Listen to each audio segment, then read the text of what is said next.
Very very welcome to all साथियों। Exam fighter number 1 पर आप सभी का हार्दिक स्वागत है।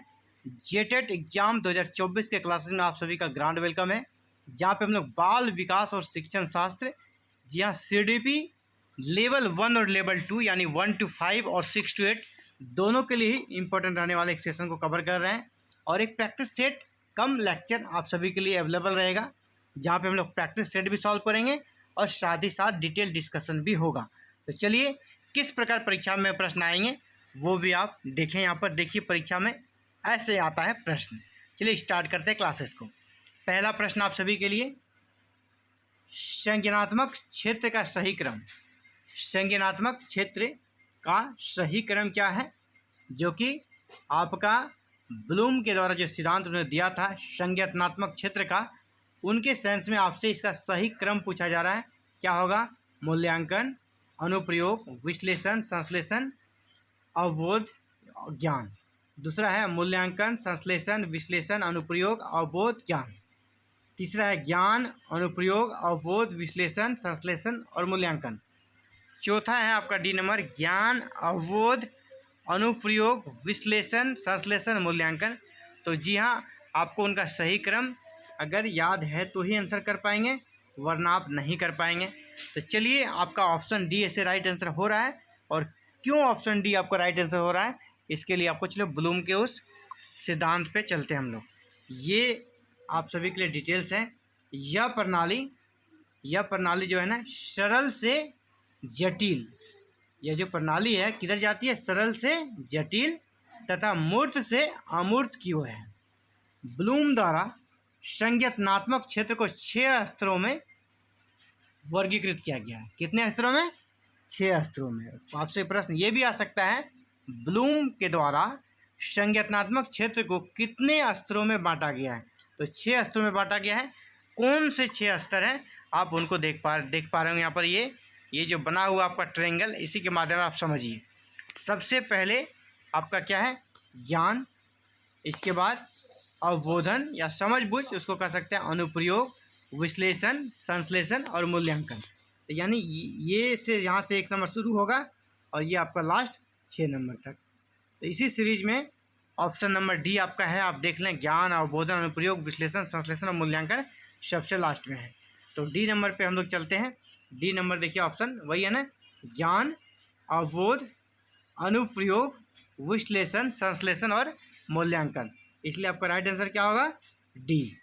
अगर देखिए, मूल्यांकन से भी अगर आपका आंसर अगर करते हैं, मूल्यांकन से भी, तो वो यहाँ पर देखिए, मूल्यांकन से भी स्टार्टिंग में आपका आंसर हो सकता है, लेकिन इनका जो क्रम है वो क्रम गड़बड़ है।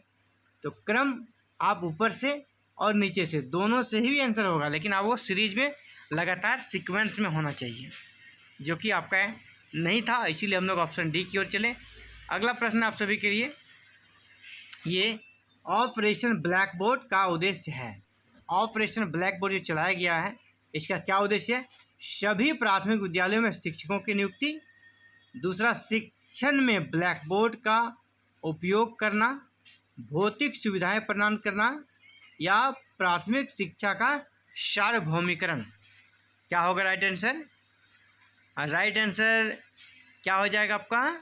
चलिए, पहले इसके डिटेल्स में आप समझ लीजिए, इसका खुद आप आंसर कीजिएगा। तो ऑपरेशन ब्लैक बोर्ड का क्या उद्देश्य है वो आप यहाँ पे पहले ऑप्शन के अनुसार देख लें। ऑपरेशन ब्लैक बोर्ड क्या कहता है? पहला है प्राथमिक शिक्षा की गुणवत्ता में सुधार करना, ये कहता है। दूसरा कहता है ज़्यादा से ज़्यादा छात्रों को, विशेष तौर पर लड़कियों को, प्राथमिक शिक्षा लेने के लिए प्रोत्साहित करना। प्राथमिक विद्यालय में मानव और भौतिक संसाधनों की उपलब्धता बढ़ाना, यानी संसाधनों को बढ़ाना है, चाहे मानव हो या भौतिक हो। सभी प्राथमिक विद्यालयों में न्यूनतम जरूरी सुविधाएं उपलब्ध कराना। सभी प्राथमिक विद्यालयों में जो न्यूनतम जरूरी सुविधाएं हैं उसको उपलब्ध कराना। यानी ये दोनों क्या कहता है? भौतिक संसाधन और ज़रूरी चीज़ों को विद्यालय को, प्राथमिक विद्यालय को उपलब्ध कराना। विशेष तौर पर ये उनका मूल उद्देश्य है। और जिस प्रकार ऑप्शन पे चलते हैं हम लोग, यहाँ पे क्या क्या ऑप्शन है? प्राथमिक विद्यालय में शिक्षकों की नियुक्ति, ये तो कहीं पर था ही नहीं, ये नहीं होगा। शिक्षण में ब्लैक बोर्ड का उपयोग करना, ये भी आपका कहीं पे भी नहीं रहा। भौतिक सुविधाएं प्रदान करना, ये सही है। प्राथमिक शिक्षा का सार्वभौमिकरण, ये कुछ कुछ सही है, ये कुछ कुछ सही है, लेकिन उस सेंस में यहाँ तक कहा कि प्राथमिक शिक्षा का अनिवार्य करना, सार्वभौमिकरण जैसा वर्ड नहीं है। इसलिए सबसे सटीक जो होगा ना आपका, सी और डी दोनों सही हो सकता है, लेकिन आपका सबसे सटीक आपको चुनना है ना, तो आपको सी के साथ चलना होगा। ऑप्शन सी आपका सबसे सही है कि भौतिक सुविधाएं प्रदान करना। इसमें है ना डी भी सही होता है, लेकिन सार्वभौमिकरण जो वर्ड दिया है यानी ग्लोबलाइजेशन करने का बात है, वैसा तो कुछ बात यहाँ पर है नहीं, इसीलिए ऑप्शन डी नहीं होगा, आपका सी ही सही होगा, भौतिक सुविधाएं प्रदान करना। चलिए आगे बढ़ते हैं। निम्न में कौन सा अच्छे शिक्षण की विशेषता नहीं है? याद रखिएगा, पूछा जा रहा है अच्छे शिक्षण की विशेषता नहीं है। इसी यहीं पे लोग फंस जाते हैं ना, नहीं कि उसको जो है ना आपका वो नहीं देख पाते हैं और सीधे देखते अच्छे शिक्षण की विशेषता क्या है और वहाँ पे आंसर कर देते हैं, जबकि वो आपको नहीं करना है। अच्छे शिक्षण की विशेषता नहीं है पूछा गया। जनतांत्रिक माहौल होना चाहिए शिक्षण में, ये तो सही है। सहानुभूतिपूर्ण क्लासेस होनी चाहिए बच्चों के साथ, ये भी सही है। स्वेच्छाचारी, यानी स्वेच्छाचारी मतलब हो गया कि जैसा इच्छा है आपका उस अनुसार से आप मतलब स्वेच्छाचारी मतलब आपका जैसा इच्छा है वैसे ही आप शिक्षण देंगे, तो ये गलत है। स्वेच्छाचारी नहीं होना चाहिए। अगर शिक्षक स्वेच्छाचारी हो जाएंगे तो फिर वो अच्छा शिक्षण माहौल नहीं बन पाएगा। वांछनीय सूचनाएं देने वाला, बिल्कुल जो सूचना मांगा जाए उसे दिया जाए, तो ये भी सही है। आपका सही जो है ना सी नंबर सही नहीं है, यानी पूछा जा रहा कौन सा अच्छे शिक्षण की विशेषता नहीं है, तो सी हो जाएगा स्वेच्छाचारी। ये अच्छे शिक्षण की विशेषता नहीं है, ये खराब शिक्षण की विशेषता है। नेक्स्ट, गिरोह अवस्था। गिरोह यानी गैंग, जो गैंग बनता है ना, गैंग बनाते हैं लोग, तो गिरोह अवस्था यानी गैंग अवस्था किस आयु वर्ग एवं विलंब विकास से संबंधित है? किस आयु वर्ग में लोग ज़्यादा से ज़्यादा गैंग बनाना पसंद करते हैं? तो ये आपको चूज करना। 3 से 6 वर्ष नहीं, इतने कम उम्र में तो गैंग क्या बनाएंगे बच्चे।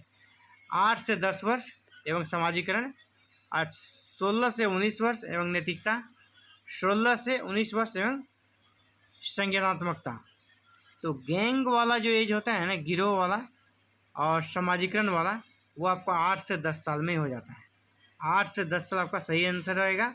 इस एज के जो बच्चे या बच्चियां होती हैं वो अपना दोस्त ढूंढना चाहते हैं, ज़्यादा से ज़्यादा वो खेलना चाहते हैं, दोस्तों के साथ वक्त बिताना चाहते हैं, वो घर नहीं आना चाहते हैं, अपने दोस्त के साथ ज़्यादा से ज़्यादा घूमना फिरना खेलना उसे पसंद आता है इस एज में। इसीलिए इस एज ग्रुप को कहा जाता है गिरोह या गैंग एज। ऑप्शन बी आपका सही आंसर है। अगला है, किसी भी नई भाषा को सीखने के लिए कहाँ से प्रारंभ किया जाना चाहिए? किसी भी नई भाषा को सीखने के लिए कहाँ से प्रारंभ किया जाना चाहिए? वाक्यों के निर्माण से, शब्दों के निर्माण से, अक्षरों एवं शब्दों के मध्य सहचारी से, उपरोक्त में से कोई नहीं। तो जी हाँ, इसका सही आंसर क्या हो जाएगा? अक्षरों एवं शब्दों के मध्य सहचारी से। जब तक आप अक्षर को मिला कर शब्द बनाना नहीं सीखेंगे तो फिर आप बोल नहीं पाएंगे, कोई भी भाषा के बारे में जानकारी आपको नहीं मिल पाएगी। ऑप्शन सी आपका सबसे सटीक आंसर है, ऑप्शन सी। समावेशी कक्षा में किस प्रकार के छात्र शामिल होते हैं? समावेशी कक्षा में जिस प्रकार मैंने पहले इस पर 1-2 क्वेश्चंस कराया था आप सभी को और बताया था, समावेशी शिक्षा में क्या होता है ना, न लिंग के आधार पर भेद होगा, न जाति के आधार पर, न आर्थिक आधार पर, किसी भी आधार पर भेदभाव नहीं होगा। या तेज बच्चे जो हैं या फिर जो कमज़ोर बच्चे, किसी आधार पर भेदभाव नहीं होगा। सबको एक साथ पढ़ाने की व्यवस्था सामूहिक रूप से की जाएगी। तो वही उसी से जुड़ा हुआ प्रश्न है, समावेशी कक्षा में किस प्रकार के छात्र शामिल होते हैं? तो किस प्रकार के छात्र होंगे इसमें? सभी होंगे, है ना। सामान्य और विशिष्ट छात्र, केवल सामान्य छात्र, केवल विशिष्ट छात्र, बहुभाषीय प्रतिभाशाली छात्र, जी नहीं, सामान्य छात्र और जो विशिष्ट हैं, ज़्यादा कह सकते हैं कि अच्छे हैं पढ़ने में, वो भी सभी जनरल और जो स्पेशल है सभी एक साथ पढ़ेंगे। यही है समावेशी कक्षा की विशेषता। तो ऑप्शन ए आपका सही आंसर है। नेक्स्ट, कक्षा में अध्यापक का विचार संप्रेषण होना चाहिए। जो अध्यापक है पढ़ाने वाले हैं कक्षा में, उसका विचार संप्रेषण कैसा होना चाहिए? राजतांत्रिक, प्रजातांत्रिक, मिला-जुला या सामान्य? यानी उसका विचार जो होना चाहिए क्या राजतांत्रिक या राजा इससे बोल दिया जो हो गया सो हो गया, दूसरे का नहीं सुना जाएगा, ऐसा स्टूडेंट का कुछ सुनेगा ही नहीं, सिर्फ वो अपना लेक्चर देके निकल जाएंगे, ये हुआ राजतांत्रिक। तो ऐसा होना चाहिए? जी नहीं, ऐसा नहीं होना चाहिए। प्रजातांत्रिक, जी हाँ, प्रजा मतलब कौन है? स्टूडेंट की सुनी जाए, तो ये प्रजातांत्रिक आपको सही लग रहा है। और इसका मिला जुला दोनों राजतांत्रिक और प्रजातांत्रिक दोनों हो तो राजतांत्रिक तो होना नहीं चाहिए, यानी ये भी गलत हो गया। सामान्य जी नहीं, सबसे सटीक आपका प्रजातांत्रिक। कक्षा का माहौल प्रजातांत्रिक होना चाहिए। टीचर पढ़ाए और बच्चे उधर से रिप्लाई में क्वेश्चंस करें, उनको कोई भी झिझक ना हो, इस प्रकार की व्यवस्था होनी चाहिए। स्कीमा क्या है? स्कीमा क्या है? तो स्मृति में एकत्रित सूचनाओं का व्यवस्थित पैटर्न, स्मृति में एकत्रित सूचनाओं का व्यवस्थित पैटर्न या खंड प्रक्रिया, सीखने की तकनीक या फिर रक्षात्मक प्रक्रिया। तो स्कीमा है ना, वो स्मृति में एकत्रित सूचनाओं का व्यवस्थित पैटर्न है। स्कीमा क्या है? स्मृति में एकत्रित सूचनाओं का व्यवस्थित पैटर्न को ही स्कीमा कहा जाता है। ऑप्शन ए आपका सही है। ऑप्शन 9, निकट विकास का क्षेत्र या जोन ऑफ प्रॉक्सिमल डेवलपमेंट के प्रतिपादक कौन है? ये जो सिद्धांत दिया है जोन ऑफ प्रॉक्सिमल डेवलपमेंट या निकट विकास का क्षेत्र, इस सिद्धांत के प्रतिपादक कौन है? कोहलबर्ग, वाइगोत्स्की, जोरम ब्रूनर या गैंगे। तो निकट विकास का क्षेत्र या जोन ऑफ प्रॉक्सिमल डेवलपमेंट के जो प्रतिपादक हैं वो आपके गोएत्स्की महोदय, और ये कहाँ के थे? यूएसएसआर। गोएत्स्की जो थे यूएसएसआर आपका रूस। गोएत्स्की कहाँ के थे? रूस के। ये भी प्रश्न आता किस देश से संबंधित थे? तो यूएसएसआर रूस से संबंधित थे वाइगोत्स्की। मानव व्यक्तित्व की सामाजिक प्रकृति है। मानव का जो व्यक्तित्व बनता है वो क्या है? एक सामाजिक होता है। मानव का व्यक्तित्व की प्रवृत्ति क्या होती है? सामाजिक, लोगों से मिलना जुलना, लोगों के साथ रहना उन्हें पसंद आता है। तो ये क्या है? मानव व्यक्तित्व की अगर सामाजिक प्रवृत्ति को आप किसी का देखते हैं तो क्या वो अर्जित है? यहाँ जन्म लेने के बाद उसका कमाया हुआ है? अर्जित क्या हुआ है? या जन्मजात, जन्म से ही आया है? या आंशिक अर्जित है और आंशिक जन्मजात है? ऊपर में से कोई नहीं। देखिए, जितनी भी उनके अंदर प्रवृत्तियां हैं वो पूरी तरह अर्जित तो नहीं हो सकती है, कुछ उनके जन्मजात से भी आता है, यानी ये दोनों होगा। तो इसलिए सबसे सटीक आंसर सी होगा, आंशिक अर्जित। वो कुछ अर्जित करते हैं समाज में, जहाँ उसका दोस्त हैं, है ना, रिलेटिव्स हैं, तो समाज से कुछ चीज़ें वो अर्जित करते हैं इस मामले में। और आंशिक जन्मजात, और बहुत सारी चीज़ें हैं जो जन्मजात होता है। आप देखेंगे किसी के पापा का जो आदत है बेटा में भी वो चला जाता है। तो यानी पापा अगर ओवर ब्रिलियंट है तो बेटा भी उसी तरह का निकलता है, ये एक जन्मजात भी होता है। तो मानव व्यक्तित्व की सामाजिक प्रवृत्ति क्या है? आंशिक अर्जित है। आंशिक वो खुद हासिल करते हैं दुनिया में, और कुछ उन्हें जन्मजात रूप से मिलता है, बाय बॉर्न मिलता है। तो ऑप्शन सी आपका सही आंसर है। तो चलिए, आज सीडीपी के क्लासेस में इतना ही। कल फिर मिलते हैं एक नए क्लासेस में नए क्वेश्चंस के साथ, विथ नए डिस्कशंस के साथ। ऐसे टिल एग्ज़ाम तक क्लासेस ये चलती रहेगी। आप भी चाहते हैं क्लासेस को करना तो बिल्कुल फ्री में आप सारे पेपर की तैयारी कर सकते हैं हमारे साथ जुड़कर, विदाउट एनी कॉस्ट। इसके लिए दोस्तों क्या करें, चैनल को बस सब्सक्राइब करें, बेल आइकन को प्रेस करें और ऑल बटन को क्लिक कर लें, ताकि फर्दर जो भी क्लासेस की वीडियो अपलोड करूँ आप तक नोटिफिकेशन जाए, आप उसे देख सकें और खुद को एग्ज़ाम्स के लिए रेडी रख सकें। Thank you. जय हिंद, जय भारत।